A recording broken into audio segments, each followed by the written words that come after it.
Assalamualaikum warahmatullahi wabarakatuh. Yang terhormat Bapak Dr. Sparta, SEAKME, dan seluruh teman-teman yang saya banggakan. Di kesempatan kali ini, kami dari kelompok 1 yang beranggotakan 3 orang, yaitu saya sendiri, Ridwan Givar Widakdo, lalu Rama Aldian Putra dan Irfan Daulay, ingin mempresentasikan materi dari chapter 1 yang berjudul Analisa Laporan Keuangan. Next lagi. Yang pertama, bisnis analisis. Jadi bagian ini menjelaskan analisis bisnis, aplikasi praktisnya, mengidentifikasi analisis rate yang membentuk analisis bisnis, dan menunjukkan bagaimana semuanya cocok dengan keuangan analisis pernyataan. Analisis laporan keuangan merupakan bagian dari analisis bisnis. Analisis bisnis adalah evaluasi dari prospek dan risiko perusahaan untuk tujuan pengambilan keputusan bisnis. Keputusan bisnis ini mencakup penilaian ekuitas dan utang, penilaian risiko kredit, prediksi pendapatan, pengujian audit, negosiasi kompensasi, dan banyak lainnya. Analisis bisnis membantu dalam membuat keputusan yang tepat dengan membantu menyusun tugas pengambilan keputusan melalui evaluasi lingkungan bisnis perusahaan, strateginya, dan posisi keuangan serta kinerjanya. Untuk mengilustrasikan apa yang diperlukan dalam analisis bisnis, kita beralih ke Colgate. Banyak informasi keuangan, informasi tentang Colgate termasuk laporan keuangannya, catatan penjelasannya, dan berita terpilih tentang kinerja masa lalunya. Dikomunikasikan dalam reproduksi laporan tahunannya, dibuat di lampiran A, di dekat bagian akhir buku ini. Laporan tahunan juga menyediakan informasi kualitatif tentang strategi dan rencana masa depan Colgate. Biasanya, di bagian diskusi dan analisis manajemen atau MD&A, langkah awal dalam menganalisis bisnis adalah mengevaluasi lingkungan bisnis perusahaan. Kita mulai dengan mempelajari aktivitas bisnis Colgate dan mengetahui bahwa hal ini merupakan prospek utama. Perusahaan produk konsumen global seperti Colgate memiliki beberapa yang terkenal secara internasional. Merek yang terutama bergerak di pasar perawatan mulut, pribadi, dan rumah. Perusahaan punya merek di pasar beragam seperti perawatan gigi, sabun dan kosmetik, produk pembersih rumah, produk dan perawatan, serta nutrisi hewan peliharaan. Fitur luar biasa lainnya dari Colgate adalah kehadiran global yang intensif. Hampir 80% pendapatan Colgate berasal dari internasional operasi. Perusahaan ini beroperasi di 200 negara di seluruh dunia, dengan tekanan yang setara di setiap benua besar. Kekuatan Colgate adalah popularitas mereknya dan sifatnya yang sangat terdiversifikasi. Kekuatan-kekuatan ini bersama dengan sifat statis permintaan akan barang-barang konsumen. Produk-produk konsumen meningkatkan stabilitas keuangan Colgate sehingga mengurangi risiko bagi perusahaan, investor, dan utang. Jadi bisnis analisis dapat mengevaluasi prospek dan risiko. Lalu di kedua itu ada pembuatan keputusan bisnis, investor, ekuitas, kredit, manajer, analis, merger dan akuisisi, auditor eksternal, direktur, regulator, karyawan, dan serikat pekerja. Next. Lalu sumber informasi untuk analisis bisnis yaitu ada dua, kuantitatif dan kualitatif. Laporan keuangan di kuantitatif ada laporan keuangan, industri statistik, indikator ekonomi, pengajuan regulator, dan laporan perdagangan. Sedangkan di kualitatif ada diskusi dan analisis manajemen, surat direksi, jumpa pers, pers keuangan, pernyataan visi dan misi, lalu juga situs web. Next. Lalu tipe bisnis analisis. Yang pertama ada credit analysis. Jadi kreditor meminjamkan dana kepada perusahaan dengan imbalan janji pembayaran kembali beserta bunga. Pembiayaan jenis ini bersifat sementara karena kreditor mengharapkan pembayaran kembali dananya. Kreditor meminjamkan dana dalam berbagai bentuk dan berbagai tujuan atau operasi. Kreditor mengirimkan barang atau jasa ke perusahaan dan mengharapkan pembayaran dalam jangka waktu yang wajar. Seringkali ditentukan oleh norma-norma industri. Sebagian besar kredit perdagangan adalah jangka pendek, berkisar waktu antara 30 hingga 60 hari, dengan diskon tunai seringkali diberikan untuk pembayaran lebih awal. Kreditor perdagangan biasanya tidak menerima bunga eksplisit untuk pemberian kredit. Sebaliknya, kreditor perdagangan memperoleh keuntungan dari margin keuntungan bisnis yang ditransaksikan.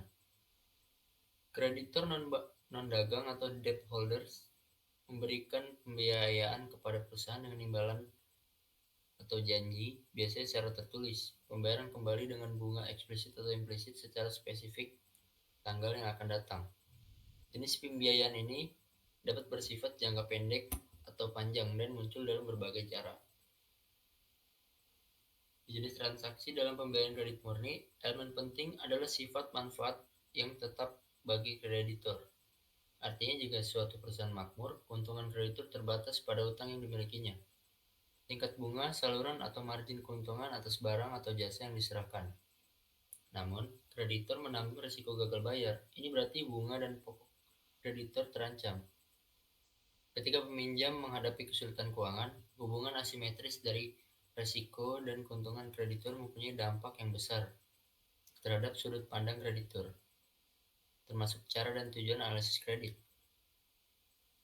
Analisis kredit adalah evaluasi kelayakan kredit suatu perusahaan. Kelayakan kredit adalah kemampuan perusahaan untuk memenuhi kewajiban kreditnya. Dengan kata lain, itu adalah kemampuan suatu perusahaan untuk membayar tagihannya. Oleh karena itu, fokus utama analisis kredit adalah pada risiko, bukan profitabilitas. Variabilitas keuntungan, terutama sensitivitas keuntungan terhadap penurunan dalam bisnis, lebih penting daripada tingkat keuntungan. Tingkat keuntungan hanya penting bagi sejauh hal tersebut mencerminkan margin keamanan bagi perusahaan dalam memenuhi kewajibannya. Lalu yang kedua ada analisis ekuitas. Investor ekuitas menyediakan dana kepada perusahaan sebagai imbalan atas risiko dan manfaat kepemilikannya.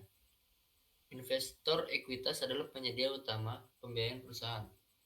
Pembiayaan ekuitas juga disebut ekuitas atau modal saham, menawarkan bantalan atau perlindungan untuk semua bentuk lainnya.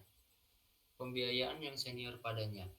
Ini berarti investor ekuitas berhak atas distribusi aset perusahaan hanya setelah klaim dari semua penggugat senior lainnya dipenuhi, termasuk bunga dan dividen pilihannya. Akibatnya, investor ekuitas dikatakan menahan kepentingan sisa. Ini menyiratkan investor ekuitas adalah pihak pertama yang menanggung kerugian ketika sebuah perusahaan banyak melikuidasi, meskipun kerugian mereka biasanya terbatas pada jumlah yang diinvestasikan. Bagaimana pernah ketika sebuah perusahaan makmur, investor ekuitas berbagi keuntungan dengan jumlah yang tidak terbatas. Potensi kenaikan jadi tidak seperti analisis kredit. Analisis ekuitas bersifat simetris, menilai risiko penurunan dan potensi kenaikan. Karena investor ekuitas terpengaruh oleh semua aspek kondisi dan kinerja keuangan perusahaan. Kebutuhan analisisnya termasuk yang paling menuntut dan komprehensif dari semua pengguna. Individu yang menerapkan strategi investasi aktif terutama menggunakan analisis teknis, analisis fundamental atau kombinasinya. Analisis teknis atau pembuatan grafik mencari pola dalam riwayat harga atau volume suatu saham untuk memprediksi pergerakan harga di masa depan.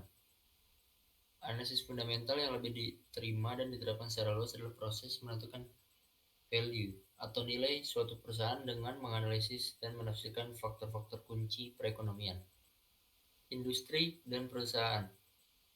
Bagian utama dari analisis fundamental adalah evaluasi posisi keuangan dan kinerja perusahaan.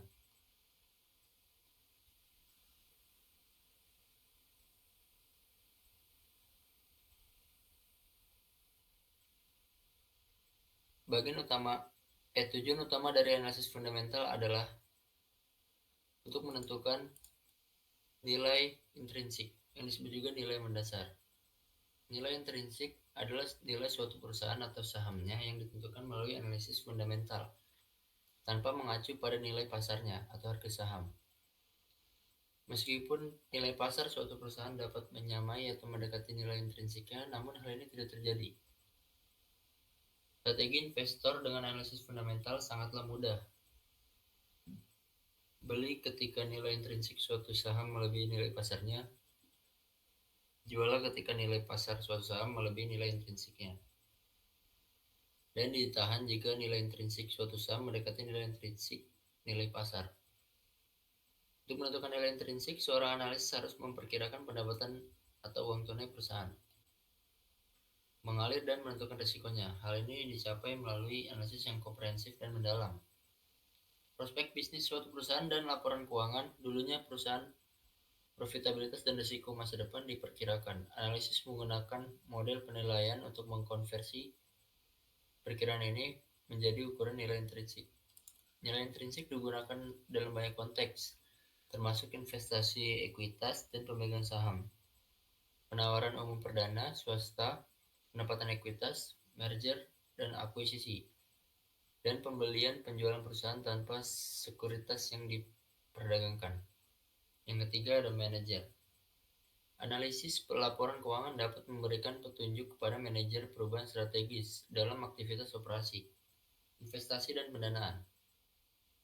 Manajer juga menganalisis bisnis dan laporan keuangan perusahaan pesaing, mengevaluasi profitabilitas dan risiko pesaing. Analisis semacam itu memungkinkan adanya interfirm perbandingan, baik untuk mengevaluasi kekuatan atau kelemahan relatif maupun untuk sebuah tolak ukur pertunjukan. Selanjutnya ada merger, akuisisi, dan divestasi. Analisis bisnis dilakukan ketika setiap kali perusahaan merestrukturisasi operasinya melalui merger, akuisisi, dan divestasi. Dan spin-off. Bankir investasi perlu mengidentifikasi target potensial dan menentukan nilainya. Dan analis keamanan perlu menentukan apakah dan bagaimana caranya banyak nilai tambah yang diciptakan oleh merger, baik bagi pihak yang mengakuisisi maupun yang menjadi target perusahaan. Selanjutnya manajemen keuangan. Manajer harus mengevaluasi dampak pembiayaan, keputusan dan kebijakan dividen terhadap nilai perusahaan. Analisis bisnis membantu untuk menilai dampak keputusan pendanaan terhadap profitabilitas dan risiko di masa depan. Selanjutnya ada direktur. Sebagai wakil terpilih dari pemegang saham, direktur bertanggung jawab mampu melindungi kepentingan pemegang saham dengan mengawasi perusahaan secara waspada. Baik analisis bisnis maupun analisis laporan keuangan membantu direktur dalam memenuhi tanggung jawab pengawasan mereka. Selanjutnya regulator, yaitu Internal Revenue Service menerapkan alat laporan keuangan analisis untuk mengaudit pengembalian pajak dan memeriksa kewajaran jumlah yang dilaporkan. Selanjutnya ada serikat buruh. Teknik analisis laporan keuangan bermanfaat bagi tenaga kerja, serikat pekerja dalam perundingan bersama. Lalu terakhir ada pelanggan. Teknik analisis digunakan untuk menentukan profitabilitas atau kelangsungan hidup, kekuasaan pemasok serta memperkirakan keuntungan pemasok dari keuntungan bersama mereka. Next. Selanjutnya di analisa kredit terbagi menjadi dua, ada trade creditor dan non trade creditor. Di trade creditor ada memberikan barang dan jasa, lalu menanggung risiko gagal bayar, lalu jangka pendek dan biasanya bunga implisit. Sedangkan untuk non trade creditor memberikan pembiayaan lalu menanggung risiko gagal bayar, jangka panjang dan biasanya bunga eksplisit. Next. Selanjutnya ada analisa kredit. Analisa kredit atau menganalisa kelayakan kredit adalah kemampuan untuk menghormati kewajiban kredit atau downside risk. Terbagi menjadi dua, yaitu di analisa kredit ada dua, yaitu ada likuiditas dan solvabilitas. Di likuiditas, kemampuan untuk memenuhi kewajiban kredit jangka pendek fokusnya yaitu yang pertama harus ke saat ini, yang kedua terdiri dari aset dan kewajiban lancar saat ini, yang ketiga likuiditas aset. Lalu di solvabilitas, kewajiban untuk memenuhi kewajiban kredit jangka panjang. Fokusnya yang pertama di profitabilitas jangka panjang, yang kedua di struktur modal. Next.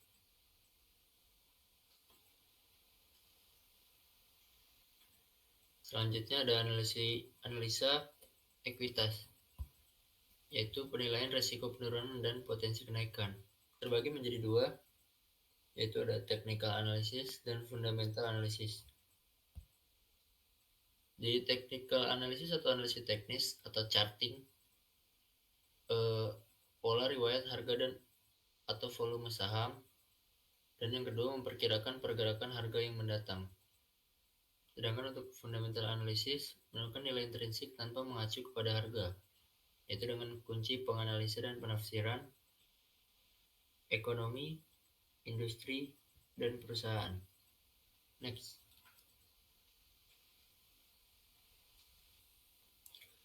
Selanjutnya ada komponen dalam proses analisa bisnis. Analisis bisnis mencakup beberapa proses yang saling terkait. Hal ini salah satu dari banyak aplikasi penting menerapkan analisis bisnis. Nilai perusahaan atau nilai intrinsik diperkirakan dengan menggunakan model penilaian. Masukan pada model penilaian mencakup estimasi imbalan di masa depan, arus kas atau pendapatan prospektif, dan biaya modal. Proses peramalan imbalan masa depan disebut analisis prospektif. Untuk meramalkan secara akurat imbalan di masa depan, penting untuk mengevaluasi prospek bisnis perusahaan dan laporan keuangannya. Evaluasi proses prospek bisnis adalah tujuan utama lingkungan dan strategi bisnis analisis. Status keuangan suatu perusahaan dinilai dari laporan keuangannya dengan menggunakan analisa keuangan. Pada gilirannya, kualitas analisis keuangan bergantung pada keandalan dan kandungan ekonomi laporan keuangan. Hal ini memerlukan analisis akuntansi keuangan. Pernyataan resmi analisis laporan keuangan melibatkan semua proses komponen ini, yaitu analisis akuntansi, keuangan, dan prospektif. Bagian ini membahas masing-masing hal tersebut, proses komponen dalam konteks analisis bisnis. Next. Analisa akuntansi, yaitu proses mengevaluasi dan menyesuaikan laporan keuangan agar lebih mencerminkan realita ekonomi. Masalah komparabilitas antar perusahaan dan lintas waktu. Di distortion problem ada kesalahan estimasi manajemen laba, dan standar akuntansi. Tiga itu merupakan risiko akuntansi. Jadi analisa akuntansi merupakan suatu proses mengevaluasi sejauh mana kinerja suatu perusahaan. Akuntansi mencerminkan realitas ekonomi. Hal ini dilakukan dengan mempelajari transaksi perusahaan dan peristiwa menilai dampak kebijakan akuntansi terhadap laporan keuangan. Next. Selanjutnya ada analisa keuangan. Proses mengevaluasi posisi dan kinerja keuangan menggunakan laporan keuangan.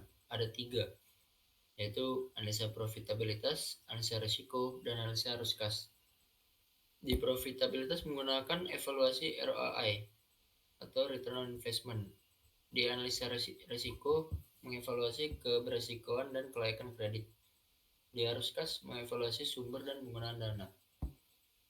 Jadi analisa keuangan adalah penggunaan laporan keuangan untuk menganalisis keuangan suatu perusahaan, posisi dan kinerja, dan menilai kinerja keuangan masa depan. Beberapa pertanyaan dapat membantu memfokuskan analisis keuangan. Satu set pertanyaan berorientasi pada masa depan, misalnya apakah perusahaan mempunyai sumber daya untuk berhasil tumbuh.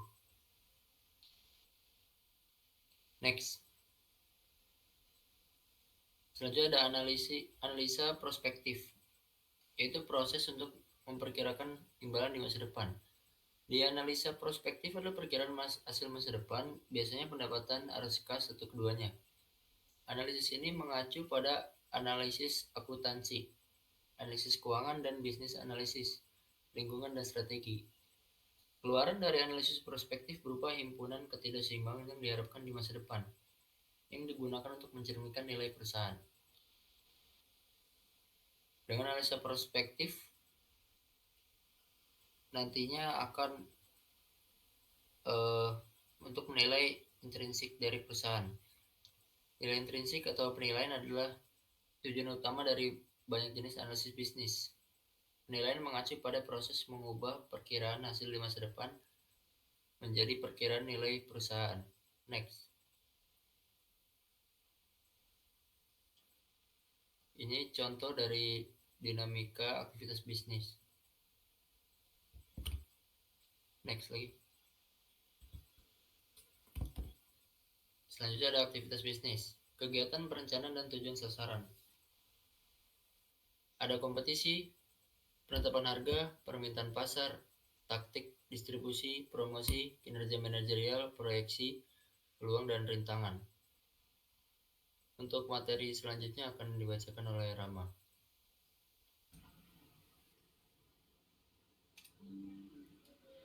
Selanjutnya ada aktivitas bisnis yang terdiri dari dua. Yang pertama itu aktivitas investasi dalam sebuah perusahaan melibatkan akuisisi dan pemeliharaan aset atau aset operasional seperti tanah, bangunan, peralatan, hak legal seperti paten, lisensi, hak cipta, inventaris, model manusia seperti manajemen dan karyawan, dan sistem informasi.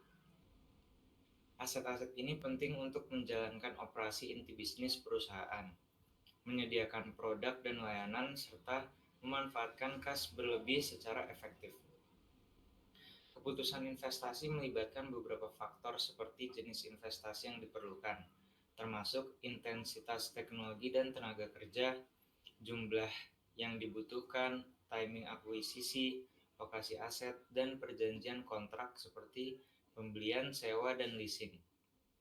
Seperti aktivitas pembiayaan, keputusan tentang aktivitas investasi menentukan struktur organisasi perusahaan terpusat atau terdesentralisasi, mempengaruhi pertumbuhan, dan mempengaruhi tingkat risiko operasional. Investasi dalam aset jangka pendek disebut aset lancar atau current asset. Aset-aset ini diharapkan akan diubah menjadi uang tunai dalam jangka pendek. Sedangkan investasi dalam aset jangka panjang disebut aset tidak lancar atau non-current asset. Selanjutnya, aktivitas pembiayaan. Perusahaan membutuhkan pendanaan untuk menjalankan rencana bisnis. Perusahaan memerlukan pendanaan untuk membeli bahan baku produksi, membayar karyawan, melaksanakan kampanye pemasaran, dan riset dan pengembangan. Aktivitas pembiayaan mengacu pada metode yang digunakan perusahaan untuk mengumpulkan uang guna memenuhi kebutuhan-kebutuhan ini. Karena besarnya dan potensi mereka dalam menentukan keberhasilan atau kegagalan suatu usaha, perusahaan berhati-hati dalam memperoleh dan mengelola sumber daya keuangan. Ada dua sumber utama pendanaan eksternal, yaitu investor ekuitas atau juga disebut pemilik atau pemegang saham, dan kreditur atau pemberi pinjaman. Investor ekuitas ini adalah sumber pendanaan yang utama. Investor menyediakan pendanaan dengan harapan mendapatkan imbalan hasil atas investasi mereka setelah mempertimbangkan baik hasil imbal yang diharapkan ataupun risiko. Pendanaan ekuitas dapat berupa uang tunai atau aset apapun ataupun jasa yang disumbangkan ke sebuah perusahaan sebagai imbalan saham ekuitas. Penawaran saham pribadi biasanya melibatkan penjualan saham kepada satu atau lebih individu atau organisasi. Penawaran saham umum melibatkan penjualan saham kepada publik. Selanjutnya, ada aktivitas perencanaan. Aktivitas perencanaan mencakup tujuan dan objektif perusahaan tercermin dalam rencana bisnis yang menjelaskan tujuan, strategi, dan taktik perusahaan untuk kegiatan-kegiatannya. Rencana bisnis membantu manajer memfokuskan upaya mereka dan mengidentifikasi peluang dan hambatan yang diharapkan. Memahami rencana bisnis sangat membantu dalam menganalisis prospek saat ini dan masa depan perusahaan. Merupakan bagian dari analisis lingkungan bisnis dan strategi. Dua sumber informasi penting tentang rencana bisnis perusahaan adalah yang pertama surat kepada pemegang saham atau surat ketua, dan analisis dan diskusi manajemen atau MDA. Salah satu area yang lebih penting dalam menganalisis suatu perusahaan adalah aktivitas operasional. Aktivitas operasional mewakili pelaksanaan rencana bisnis sesuai dengan aktivitas pembiayaan dan investasi yang ada. Aktivitas operasional melibatkan setidaknya 5 komponen yang mungkin, seperti riset dan pengembangan, pengadaan, produksi, pemasaran, dan administrasi. Aktivitas operasional merupakan sumber pendapatan utama perusahaan. Seberapa baik sebuah perusahaan dalam merencanakan bisnis dan strategi, serta menentukan campuran aktivitas operasional menentukan keberhasilan atau kegagalan perusahaan tersebut. Ini merupakan flowchart dari laporan keuangan yang mencerminkan aktivitas bisnis. Selanjutnya, laporan keuangan. Pada akhir suatu periode, umumnya setiap kuartal atau tahun, laporan keuangan disusun untuk melaporkan aktivitas pembiayaan dan investasi pada saat itu, dan untuk merangkum aktivitas operasional selama periode sebelumnya. Inilah peran laporan keuangan dan tujuan dari analisis. Lalu ada neraca keuangan. Sumber daya ini adalah investasi yang diharapkan akan menghasilkan pendapatan di masa depan melalui aktivitas operasional. Untuk terlibat dalam aktivitas operasional, sebuah perusahaan membutuhkan pendanaan untuk mendanai aktivitas tersebut. Aset dan kewajiban dipisahkan menjadi jumlah lancar atau current dan tidak lancar atau non-current.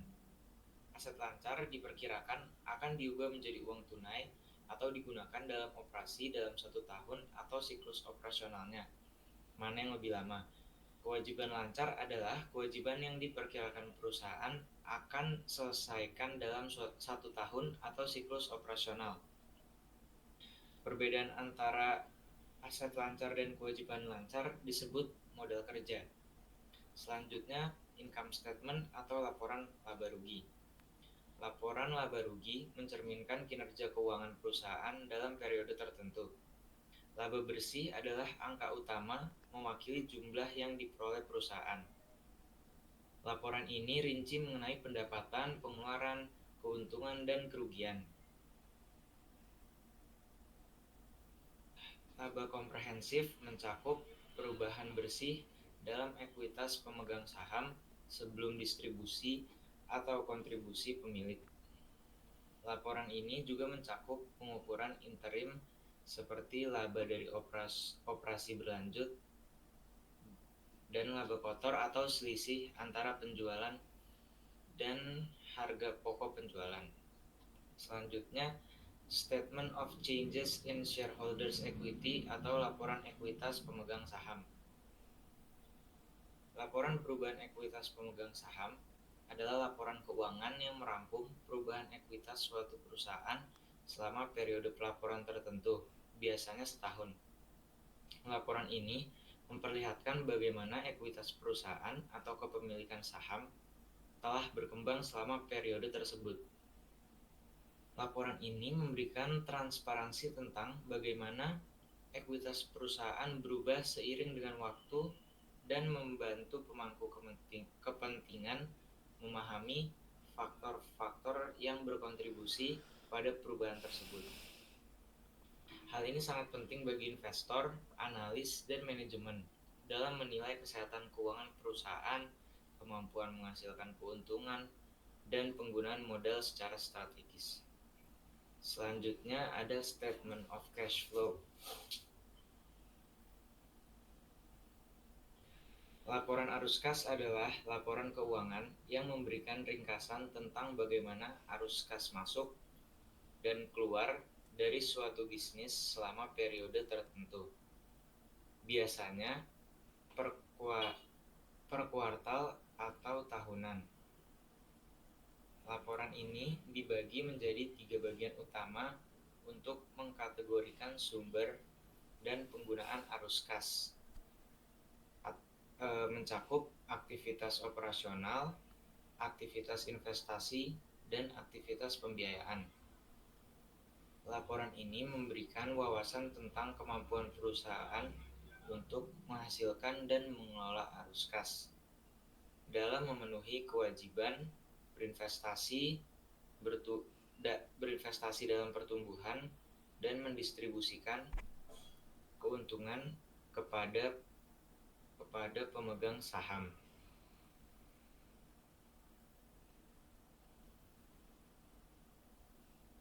Ini adalah alat penting bagi investor, analis, dan pemangku kepentingan untuk menilai likuiditas, solvabilitas, dan kesehatan keuangan perusahaan. Selain itu, laporan ini melengkapi neraca dan laporan laba rugi memberikan pandangan menyeluruh tentang kinerja keuangan suatu perusahaan. Ini merupakan contoh dari neraca keuangan. Laporan laba rugi mengukur kinerja keuangan perusahaan selama satu periode waktu, biasanya 1 tahun atau 1 kuartal. Ini adalah representasi keuangan dari aktivitas operasional perusahaan selama periode tertentu. Umumnya, titik akhir adalah laba bersih yang bertujuan untuk mengukur jumlah yang diperoleh perusahaan selama periode tersebut. Item-item dalam laporan laba rugi memberikan rincian tentang pendapatan, biaya, keuntungan, dan kerugian dalam upaya menjelaskan bagaimana perusahaan memperoleh laba bersihnya. Selain menandakan kemampuan mendapatkan penghasilan, laba juga seharusnya mengukur perubahan bersih dalam ekuitas pemegang saham selama suatu periode dari sumber-sumber selain pemilik. Sebelum mempertimbangkan distribusi kepada dan kontribusi dari pemegang saham, ukuran pendapatan yang memenuhi peran ini disebut pendapatan komprehensif dan dilaporkan oleh sebagian besar perusahaan, termasuk Colgate, dalam laporan ekuitas pemegang sahamnya. Laporan laba rugi sering mencakup beberapa ukuran pendapatan interim lainnya. Pendapatan dari operasi berlanjut mewakili penghasilan dari operasi berlanjut sebelum pengeluaran pajak penghasilan.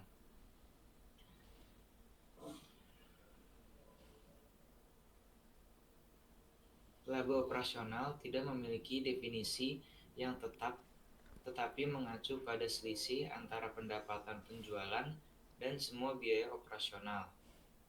Laba kotor atau margin adalah selisih antara penjualan dan harga pokok penjualan dan mengukur kemampuan perusahaan untuk menutupi biaya produknya. Dalam akuntansi akrual, pendapatan diakui ketika perusahaan menjual barang atau memberikan layanan, terlepas dari kapan perusahaan menerima kas. Begitu juga biaya disesuaikan dengan pendapatan yang diakui ini, terlepas dari kapan perusahaan membayar dengan tunai. Ini adalah rumus persamaan neraca keuangan. Sisi kiri persamaan ini berkaitan dengan sumber daya yang dikendalikan oleh sebuah perusahaan atau aset.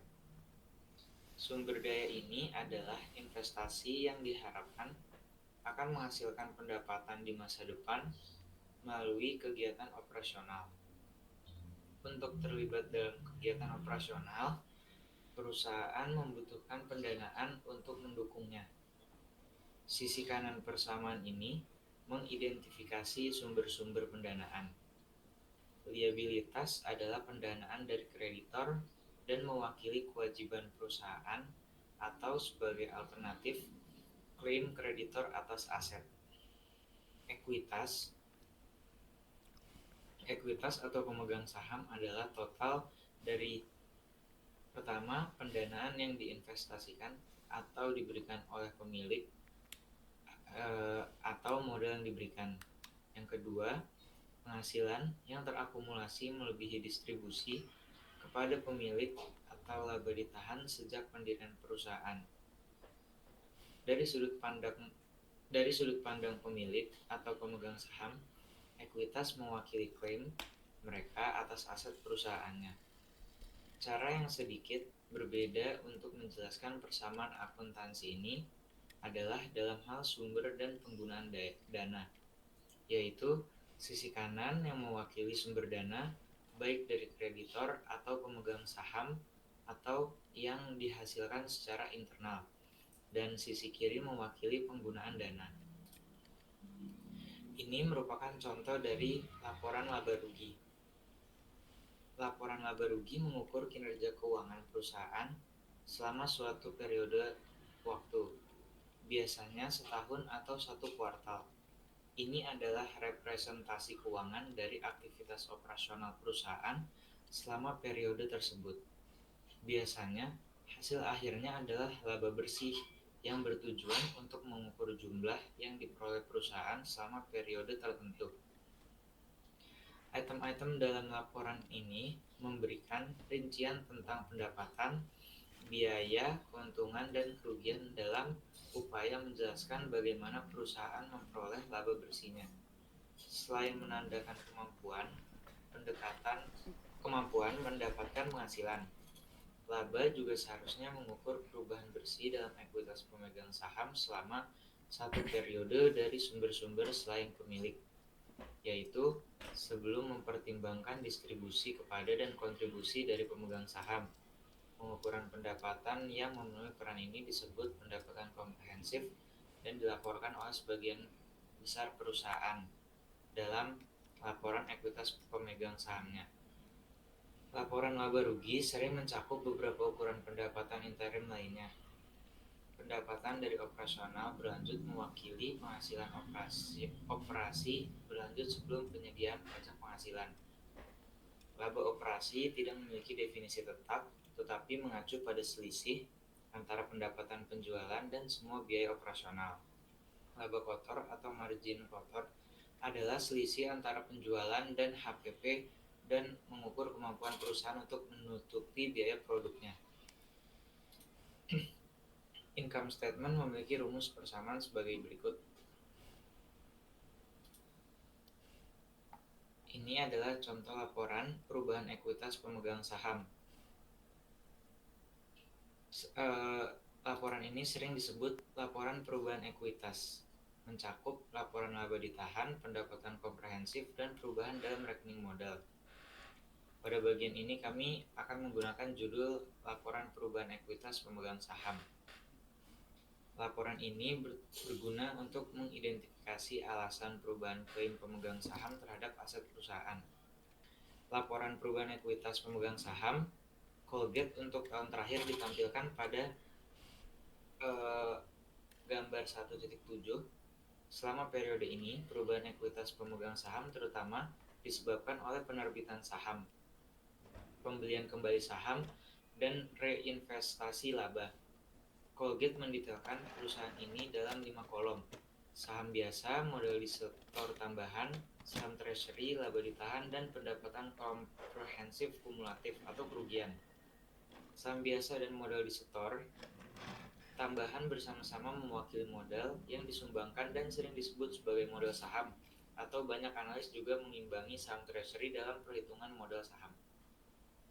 Perubahan dalam laba ditahan Colgate sangat penting karena rekening ini menghubungkan neraca berturut-turut melalui laporan laba rugi.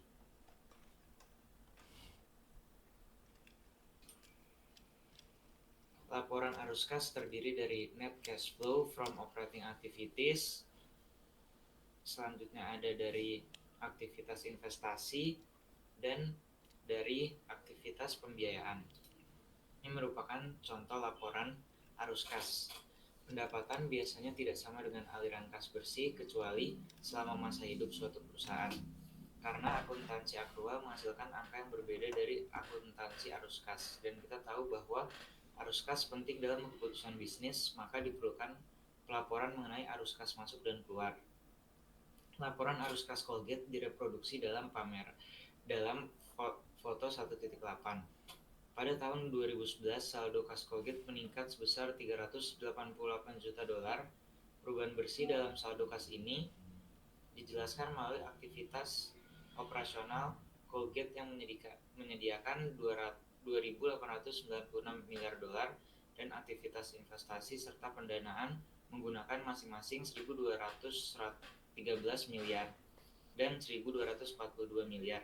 Secara keseluruhan, arus kas menggambarkan perusahaan yang sangat menguntungkan yang sedang berinvestasi untuk pertumbuhan di masa depan, namun tetap berhasil menggunakan sejumlah besar kas untuk mengurangi basis modalnya.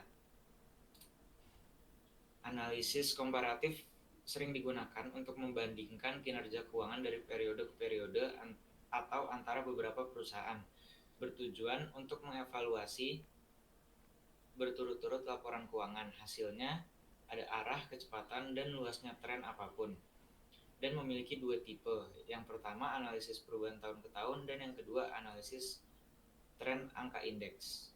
Ini merupakan contoh laporan laba rugi perusahaan Colgate.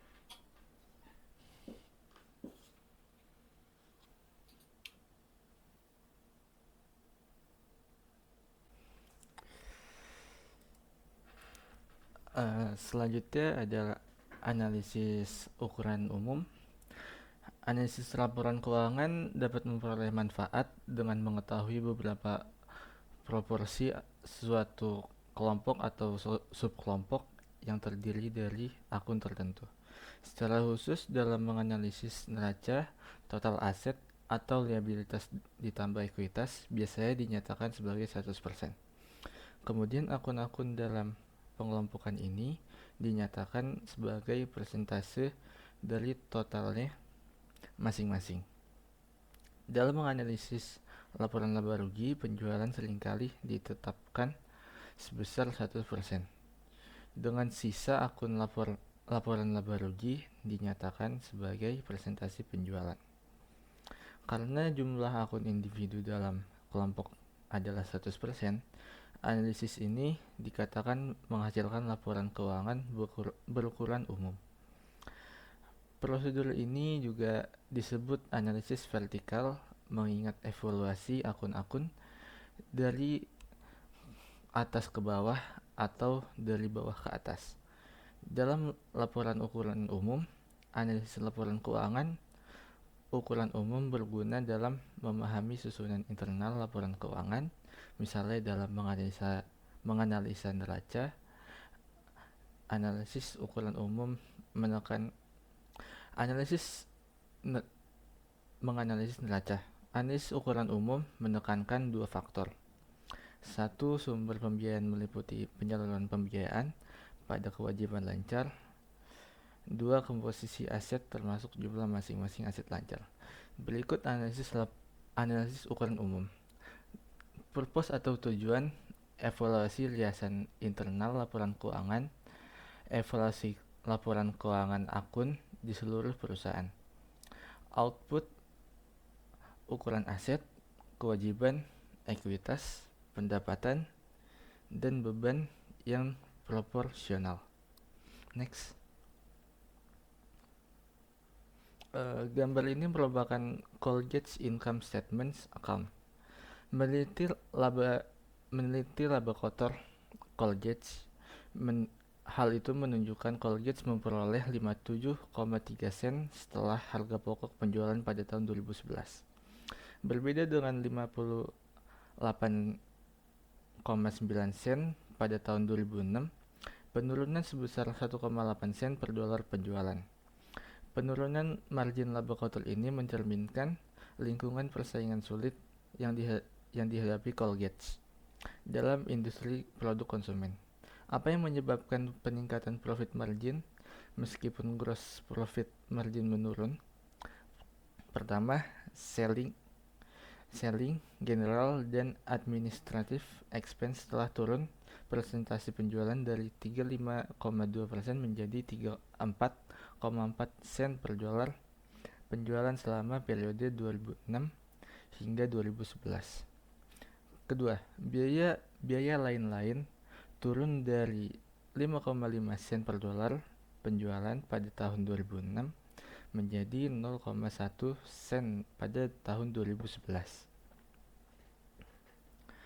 Item dalam beban lain-lain termasuk penurunan nilai aset, pesangon pemutusan hubungan kerja, dan biaya satu kali lainnya yang sebagian terkait dengan upaya restrukturisasi Colgate yang dimulai pada tahun 2004.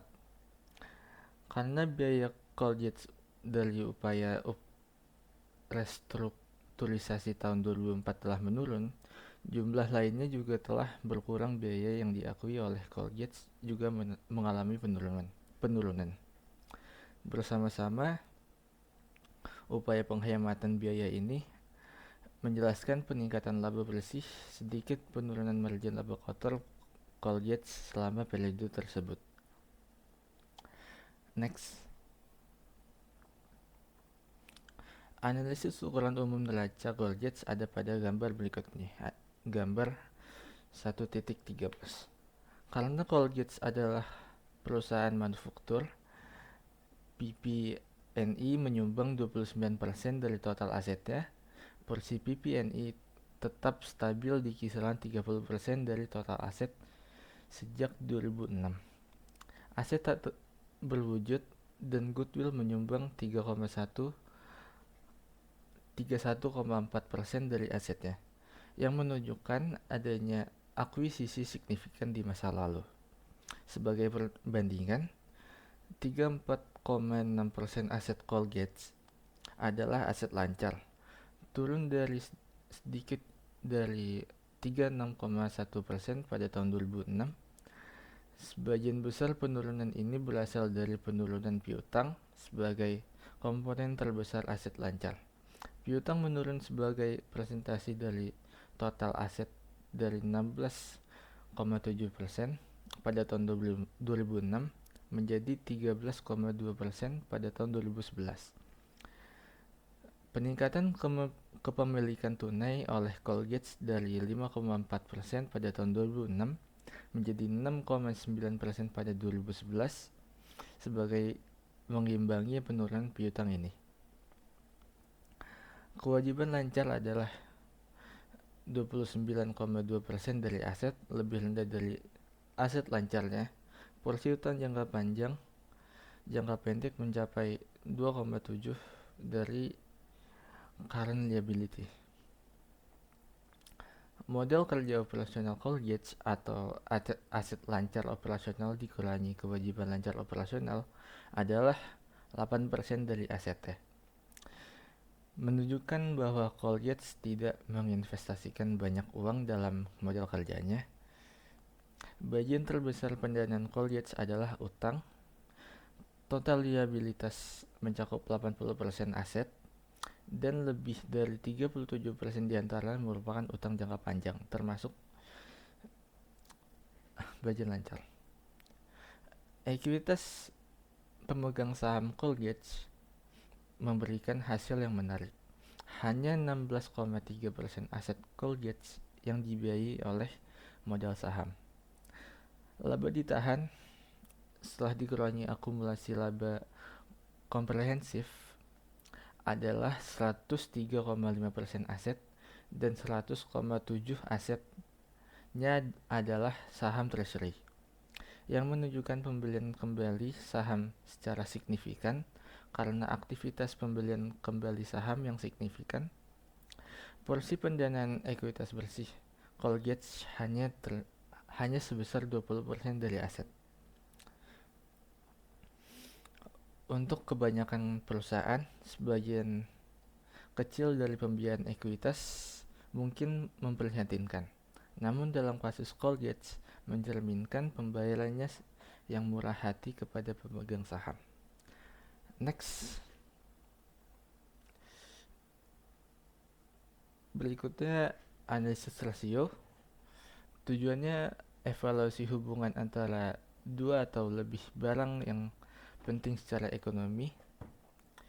Outputnya ekspresi matematis dari relasi antara dua item atau lebih.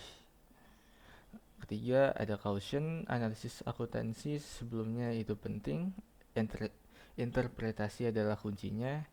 Panjang versus pendek jangka waktu dan perbandingan. Next. Selanjutnya adalah valuasi atau penilaian. Penilaian tujuan penting dari banyak jenis analisa bisnis.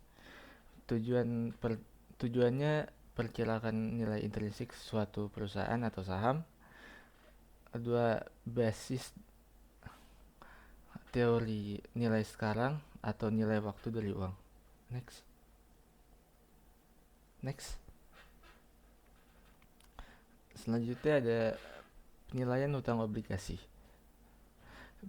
Penilaian hutang nilai suatu sekuritas sama dengan nilai sekarang dari pembayaran masa depan yang didiskontokan pada tingkat yang sesuai. Imbalan masa depan dari sekuritas utang adalah pembayaran bunga dan pokoknya. Kontrak obligasi secara tepat menentukan pembayaran di masa depan beserta jangka waktu investasinya. Nilai obligasi pada waktu T atau BT dihitung menggunakan rumus berikut ini.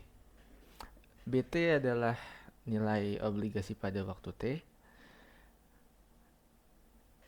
I T plus N adalah pembayaran bunga pada periode T plus N. F adalah pembayaran pokok, biasanya nilai nominal utang. R adalah tingkat bunga yang dibutuhkan investor atau hasil hingga jatuh tempo. Next. Dasar penilaian ekuitas seperti penilaian utang adalah nilai sekarang dari pembayaran di masa depan yang didiskontokan pada tingkat yang sesuai. Namun penilaian ekuitas lebih kompleks daripada penilaian utang. Sebab dengan obligasi masa depan imbalan ditentukan dengan ekuitas.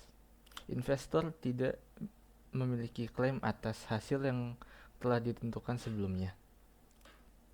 Sebaliknya, investor ekuitas mencari dua hasil utama, pembayaran dividen dan apresiasi modal. Apresiasi modal menunjukkan perubahan nilai ekuitas yang pada gilirannya ditentukan oleh dividen di masa depan. Sehingga dapat menyederhanakan tugas ini dengan menyatakan bahwa nilai sekuritas ekuitas pada waktu T atau VT sama dengan jumlah nilai sekarang dari semua nilai yang diharapkan di masa depan. VT adalah nilai sekuritas ekuitas pada waktu T. DT plus N adalah dividen pada periode T plus N. K adalah biaya modal. E mengacu pada dividen yang diharapkan. Model diskon dividen menghadapi kepraktisan hambatan. Salah satu masalah utamanya adalah cakrawala yang terbatas. Teknik penilaian praktis harus menghitung nilai menggunakan cakrawala perkiraan yang terbatas. Namun memperkirakan dividen sulit dilakukan dalam jangka waktu yang terbatas. Hal ini karena pembayaran dividen bersifat diskresi dan perusahaan yang berbeda mengadopsi kebijakan pembayaran dividen yang berbeda. Misalnya, beberapa perusahaan lebih memilih untuk membayar sebagian besar pendapatannya sebagai dividen, sementara perusahaan lain memilih untuk menginvestasikan kembali pendapatannya. Artinya, pembayaran dividen aktual tidak menunjukkan nilai perusahaan kecuali dalam jangka panjang. Hasilnya adalah metode penilaian seringkali menggantikan dividen dengan pendapatan atau arus kas. Bagian ini memperkenalkan dua model penilaian, model arus kas bebas dan model pendapatan sisa. Model arus kas bebas ke ekuitas menghitung nilai ekuitas pada waktu T dengan mengganti ekspektasi dividen dengan ekspektasi arus kas bebas ke ekuitas. Next. Berikut penilaian ekuitas arus kas bebas. Ini rumusnya.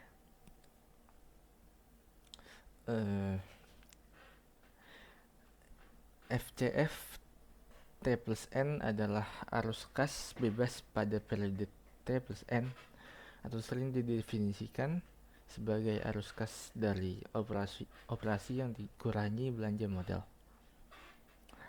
K adalah biaya modal, E mengacu pada harapan.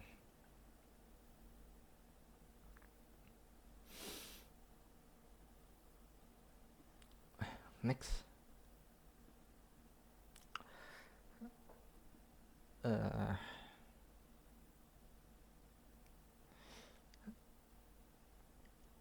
Selanjutnya, penilaian ekuitas model pendapatan residual. BVT adalah nilai buku pada akhir periode T.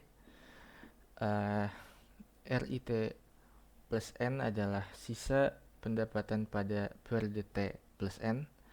Biasanya didefinisikan sebagai laba bersih dikurangi biaya nilai buku awal atau BV, atau RIT sama dengan NIT min K X BVT 1. Selanjutnya, K adalah biaya modal dan E mengacu pada harapan. Next.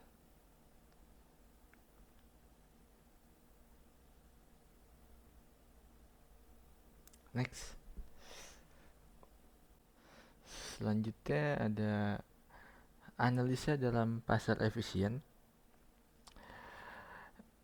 Market efisiensi. Efisiensi market hypothesis atau pasar yang efisien atau disingkat EMH berkaitan dengan reaksi harga terhadap informasi keuangan dan informasi lainnya. Ada 3 bentuk umum EMH. Bentuk lemah EMH menegaskan bahwa harga mencerminkan sepenuhnya informasi yang tergantung dalam pergerakan harga historis. Selanjutnya, bentuk semi-kuat EMH menegaskan bahwa harga mencerminkan segalanya. Informasi tersedia untuk umum.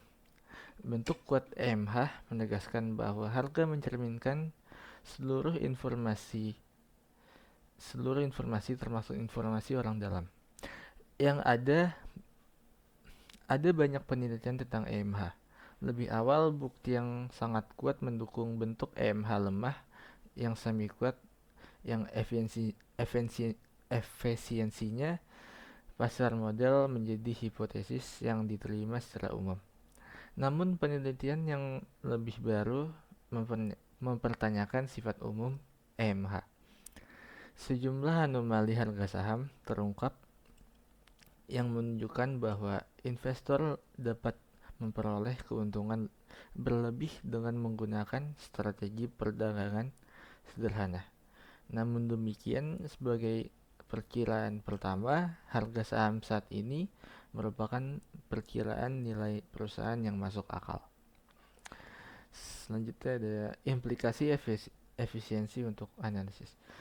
EMH mengasumsi adanya analisis yang kompeten dan berpengetahuan luas yang menggunakan alat analisis seperti yang dijelaskan dalam buku ini.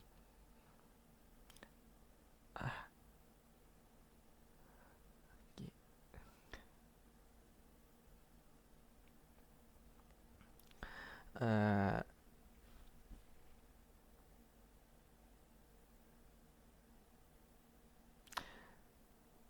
sekian presentasi yang kelompok kami dapat sampaikan. Apabila ada kekurangan-kekurangan dan salah kata, mohon dimaafkan. Sekian, terima kasih. Wassalamualaikum warahmatullahi wabarakatuh.